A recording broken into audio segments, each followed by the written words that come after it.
ഇന്നലെ തിരുവനന്തപുരത്ത് enforcement directorate ഉദ്യോഗസ്ഥർക്ക് നേരെയുള്ള CPM ഗുണ്ടകളുടെ അക്രമത്തിന്റെ ദൃശ്യങ്ങളാണ് നിങ്ങൾ കണ്ടത്. മുൻ മുഖ്യമന്ത്രിയും ഇപ്പോഴത്തെ പ്രതിപക്ഷ നേതാവുമായ പിണറായി വിജയന്റെ മകളുടെ കമ്പനിയായ എക്സാലോജിക് സൊല്യൂഷൻസിന് പൊതുമേഖലാ സ്ഥാപനമായ CMRL അധികൃതരിൽ നിന്നും സേവനം എന്ന പേരിൽ ലഭിച്ച 2 കോടി രൂപയുടെ കണക്ക് അന്വേഷിക്കുന്നതിനാണ് ED ഉദ്യോഗസ്ഥർ എത്തിയത്. വീണയുടെ കമ്പനിയായ എക്സാലോജിക് സൊല്യൂഷൻസ് CMRLനു വേണ്ടി എന്തൊക്കെ സേവനങ്ങളാണ് ചെയ്തത്, അതിന് എത്ര രൂപയാണ് പ്രതിഫലം ലഭിച്ചത്, അതിൻ്റെ രേഖകൾ തുടങ്ങിയവയെല്ലാം ഹാജരാക്കണമെന്ന് മാസങ്ങൾക്ക് മുമ്പ് ED CMRL അധികൃതർക്ക് സമൻസ് നൽകിയിരുന്നു. എന്നാൽ അതൊന്നും ഹാജരാക്കാതെ അന്വേഷണം നിർത്തിവെക്കണമെന്നാവശ്യപ്പെട്ട് ഹൈക്കോടതിയെ സമീപിക്കുകയാണ് വീണയും കൂട്ടരും ചെയ്തത്. എന്നാൽ കഴിഞ്ഞ ദിവസം ഹൈക്കോടതി ഇവരുടെ ആവശ്യങ്ങൾ തള്ളിക്കളയുകയും EDയുടെ നിർദ്ദേശങ്ങൾക്ക് വഴങ്ങുവാനും അന്വേഷണവുമായി സഹകരിക്കുവാനും നിർദ്ദേശം നൽകുകയുണ്ടായി. EDയുടെ ആവശ്യത്തിൽ നിയമവിരുദ്ധമായ യാതൊന്നുമില്ലെന്നും കോടതി നിരീക്ഷിച്ചു. ഇതേ തുടർന്ന് പിണറായിയുടെ മകൾ താമസിക്കുന്ന തിരുവനന്തപുരത്തെ വീട്ടിൽ അടക്കം 12 സ്ഥലങ്ങളിൽ ED ഉദ്യോഗസ്ഥർ ഒരേ സമയം പരിശോധന നടത്തുകയുണ്ടായി. ഇവിടെ ഓർക്കേണ്ട ഒരു പ്രധാന കാര്യമുണ്ട്. നിലവിൽ കേരളത്തിലെ പ്രതിപക്ഷ നേതാവാണ് പിണറായി വിജയൻ. അദ്ദേഹത്തിന് താമസിക്കുന്നതിന് സർക്കാർ ഔദ്യോഗിക വസതി അനുവദിച്ചിട്ടുണ്ട്. അവിടെ ED ഉദ്യോഗസ്ഥർ യാതൊരു തരത്തിലുമുള്ള പരിശോധനയും നടത്തിയിട്ടില്ല.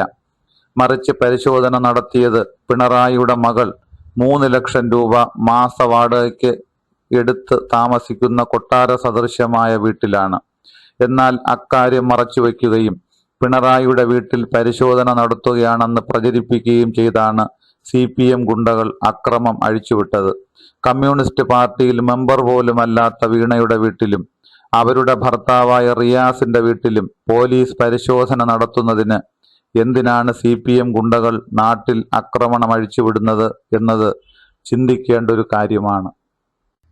CPMകാർക്ക് ഒരിക്കലും ഇന്ത്യൻ ഭരണഘടനയെയോ നീതിന്യായ സംവിധാനത്തെയോ പോലീസിനെയോ വിശ്വാസമില്ല എന്നത് പരസ്യമായ സത്യമാണ്.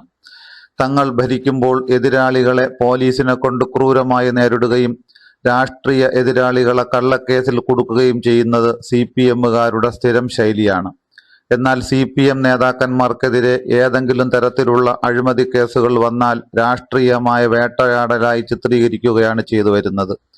നാളിതുവരെയുള്ള CPMന്റെ ചരിത്രം പരിശോധിച്ചാൽ ഈ ഇരട്ടത്താപ്പ് മനസ്സിലാക്കുവാൻ സാധിക്കും.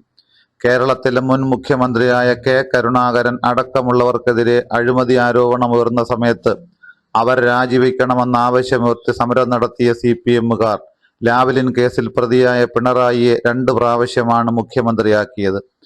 പിണറായിക്കെതിരെയുള്ള സമരങ്ങളെ നിഷ്ഠൂരവും നിഷ്കരുണവുമായും നേരിട്ടത് നമ്മളേവരും കണ്ടിട്ടുള്ളതാണ്. മടിയിൽ കനമുള്ളവന് മാത്രമേ അന്വേഷണത്തെ ഭയക്കേണ്ടതുള്ളൂ എന്നാണ് പിണറായി വിജയന്റെ പ്രഖ്യാപനം. അങ്ങനെയുള്ള പിണറായി വിജയൻ എന്തിനാണ് EDയെ ഭയക്കുന്നത്? മകളുടെ വീട്ടിൽ പരിശോധന നടത്തിയ ഉദ്യോഗസ്ഥരെ അണികളെ കൊണ്ട് ആക്രമിപ്പിക്കുന്നത് എന്തിനാണ്? പിണറായിയുടെ മടിയിൽ വലിയ കനമുണ്ട് എന്നാണ് ഇതിനർത്ഥം. ഇത്രയും കാലം അധികാരം ഉപയോഗിച്ച് അന്വേഷണത്തെ തടഞ്ഞു നിർത്തിയ പിണറായി വിജയൻ ഒടുവിൽ കുടുങ്ങുമെന്നായപ്പോൾ കമ്മ്യൂണിസ്റ്റ് ശൈലിയിലുള്ള ആക്രമണവുമായി ഇറങ്ങിയിരിക്കുകയാണ്. അന്വേഷണം കഴിഞ്ഞ് പുറത്തുവന്ന പിണറായിയുടെ പേടിച്ചരണ്ട മുഖഭാവം ഇത് വ്യക്തമാക്കുന്നു. പിണറായിയോടൊപ്പം നിൽക്കുന്ന സംസ്ഥാന സെക്രട്ടറി ഗോവിന്ദന്റെ മുഖവും ഭയന്ന് വിറച്ചതുപോലെയാണെന്ന് ഈ ചിത്രങ്ങളിൽ നിന്ന് നമുക്ക് കാണാം. തൊഴിലാളികളുടെ പാർട്ടി എന്ന് അവകാശപ്പെട്ടുകൊണ്ട് അധികാരത്തിലേറുകയും കേരളത്തിന്റെ വികസനത്തിനായുള്ള നിരവധി പദ്ധതികളെ തുരങ്കം വച്ച് നശിപ്പിക്കുകയും കേരളത്തിന്റെ വികസനത്തെ പതിറ്റാണ്ടുകൾ പിന്നോട്ടടിക്കുകയും കേരളത്തിലെ മറ്റൊരു പാർട്ടിയും ചെയ്തിട്ടില്ലാത്തത്ര കൊലപാതകങ്ങൾ നടത്തുകയും കേരളത്തിലെ യുവജനങ്ങളെ ആകെ മദ്യത്തിലും മയക്കുമരുന്നിനും അടിമകളാക്കി സംസ്കാരശൂന്യരാക്കുകയും ചെയ്ത കമ്മ്യൂണിസ്റ്റ് കാപാലികന്മാർ കേരളത്തിലെ സാധാരണക്കാരുടെ മക്കളുടെ ജീവിതം തകർക്കുന്ന കാഴ്ചയാണ് കാണുന്നത്. കഴിഞ്ഞ 10 വർഷം അധികാരത്തിന്റെ തണലിൽ സുഖിച്ച് ഉണ്ടും ഉറങ്ങിയും കഴിഞ്ഞപ്പോൾ സമരങ്ങളിൽ നിന്നും വിട്ടുനിന്ന കമ്മ്യൂണിസ്റ്റ് യുവജന സംഘടനകൾ സാധാരണക്കാരായ ചെറുപ്പക്കാരുടെ ജീവിതം കുരുതി കൊടുക്കുന്നതിനായി വീണ്ടും സമരാഭാസവുമായി ഇറങ്ങിയിരിക്കുകയാണ്. ഈ രാജ്യത്തെ ഭരണഘടന അനുസൃതമായി രൂപം കൊണ്ട അന്വേഷണ സംഘടനയായ EDയെ അതിൻ്റെ ഉദ്യോഗസ്ഥരെ ഇത്തരത്തിൽ ആക്രമിച്ച് വധിക്കാൻ ശ്രമിച്ചത് രാജ്യത്ത് തന്നെ ആദ്യത്തെ സംഭവമാണ്. സ്വന്തം മക്കളെ മികച്ച സ്ഥാപനങ്ങളിൽ പഠിപ്പിക്കുകയും അവർക്ക് വൻകിട സ്വകാര്യ കമ്പനികളിൽ ജോലി വാങ്ങിക്കൊടുക്കുകയും അവരെ കോടീശ്വരന്മാരാക്കുകയും ചെയ്ത ശേഷം പാവപ്പെട്ടവരായ വിദ്യാർത്ഥികളെയും ചെറുപ്പക്കാരെയും സമരങ്ങളിലേക്ക് തള്ളിവിട്ടുകൊണ്ട് അവരുടെ ജീവിതം നശിപ്പിക്കുകയും സമരാഭാസങ്ങളിലൂടെ സാധാരണക്കാരുടെ സ്വൈരജീവിതം തകർക്കുകയും ചെയ്യുന്ന ഇത്തരം സമരങ്ങളെ ഈ നാട്ടിലെ ചെറുപ്പക്കാർ തിരിച്ചറിയേണ്ടതുണ്ട്. ബംഗാളിലും ത്രിപുരയിലുമടക്കം തകർന്നടിഞ്ഞ അക്രമത്തിന്റെയും വിഘടനവാദത്തിന്റെയും പ്രസ്ഥാനം കേരളത്തിലും തകർന്നടിയുമെന്നതിൽ സംശയമില്ല. പക്ഷേ ഏതെങ്കിലും നേതാവും മകളും അഴിമതി നടത്തിയതിന് കേസിൽ കുടുങ്ങുമെന്ന് വരുമ്പോൾ സാധാരണക്കാരുടെ സ്വൈരജീവിതം തകർക്കും വിധത്തിലും പാവപ്പെട്ട അണികളുടെ കുടുംബം തകർക്കും വിധത്തിലും നടത്തുന്ന അനാവശ്യ സമരങ്ങൾ നമ്മുടെ കേരളത്തിൽ ഇനിയും അനുവദിച്ചുകൂടാ.